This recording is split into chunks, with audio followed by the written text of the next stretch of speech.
10 सिरों वाला रावण, जिसे वेदों का ज्ञान था, इसीलिए वो अत्यंत विद्वान था, जिसमें अपार शक्ति, अपार साहस था। यही कारण था कि उसने शिव के निवास स्थान कैलाश पर्वत तक को उठा लिया था और अपनी शक्ति का प्रदर्शन कर भगवान शिव से विशेष वरदान हासिल किया। लेकिन अक्सर यह सवाल मन में उठता है कि इतना बलवान होने के बाद भी वह कैसे माता सीता के स्वयंवर में एक धनुष को हिला तक ना सका, जबकि वह उसके लिए बेहद ही मामूली सी बात थी। कहा जाता है कि यह धनुष भगवान शिव का ही था, जो बहुत ही शक्तिशाली था। इसीलिए इस धनुष को उठाना तो दूर बल्कि हिलाना भी आम इंसान के लिए संभव नहीं था। इस धनुष की एक टंकार से पर्वत भी हिलने लगते थे।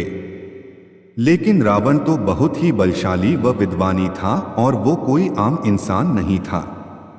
उसके लिए इस धनुष को उठाना संभव था, लेकिन फिर भी वो ये ना कर सका।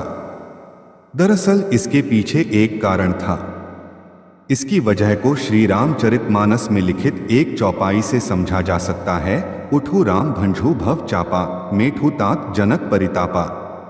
इसका अर्थ है, हे पुत्र श्री राम उठो और भव सागर रूपी इस धनुष को तोड़कर जनक की पीड़ा का हरण करो। राजा जनक, जो अपनी पुत्री सीता के विवाह को लेकर काफी चिंतित थे। इस चौपाई में भव चापा शब्द का अर्थ है धनुष को उठाने के लिए शक्ति की नहीं बल्कि प्रेम की जरूरत है। इसके मुताबिक जो अहंकार से कोसों दूर हो, दयालु हो, मृदभाषी व कृपालु हो, ऐसे ही सद्गुणों से युक्त व्यक्ति इस धनुष को उठा सकता था। लेकिन रावण एक अहंकारी राजा था।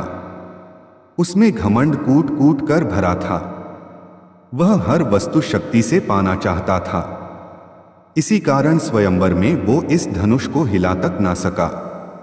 रामायण के अनुसार जब इस स्वयंवर में प्रभु श्री राम की बारी आई तो उन्होंने भगवान शिव के इस धनुष को बड़े ही सम्मान से प्रणाम किया, उसकी परिक्रमा की, और जब उन्होंने इसे उठाने का प्रयास किया तो एक ही बार में वो सफल हो गए। उन्होंने उसकी प्रत्यंचा चढ़ाई और उसे तोड़ दिया।